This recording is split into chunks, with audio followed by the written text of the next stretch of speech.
And some of our remote viewers have concluded that yes, it's going to happen this time. That we and it will be on the same side of the sun at the same time. And if the remote viewer, and they're getting their information from ETs, from sources within the US government that tell me that yes, they are deeply concerned about it, and they're worried sick about it, and they don't know what to do about it. What could the government or anyone else tell you? What could they say to you? Would they tell you that grab your hat, dig a hole, hang on? He says, oh, it seems to be a rather nice planet, and we know about it, and all we need to do is name it. And then bless his heart, you know, he'd never had a heart problem, but within a year he was dead with a heart attack. Incredible race of humans, does have a future, and it is in the stars. Mm-hmm. And we are going out there to reclaim our rightful place. It's kind of amusing considering that the last time we met, I told you it was to be my last interview. And here I am again, and you know, how can I explain that? We have gotten the most incredible response to your interview. I have to say, it's actually been the most popular of all of our interviews. Oh, and nice I think there's a reason for that. Oh, thank you.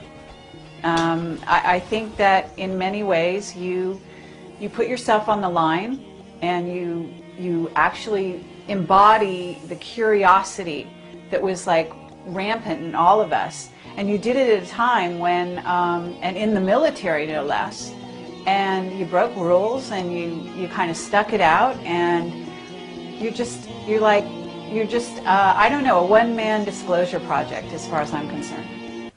Well, thank you, Carrie. That's very kind of you to say that. But let me explain something. I was a normal human being for a big portion of my life. You know, I was a career military and no-nonsense kind. I wore a crew cut. When I learned what I learned in 1963, 64, 65, it changed my life. It changed my way of thinking, and I became obsessed with what I had learned.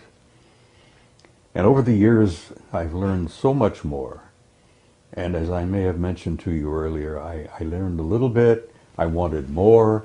You know, talk about an addiction.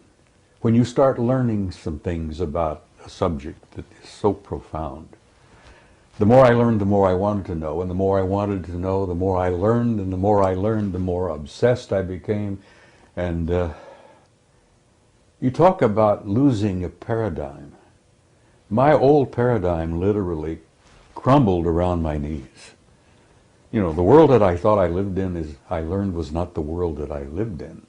And the reality that I looked around and thought I saw was not the reality that exists. Mm-hmm. That much of what we see is an illusion. It's a result of our own illusions. We humans sometimes, rather than face reality, we create a little world of our own.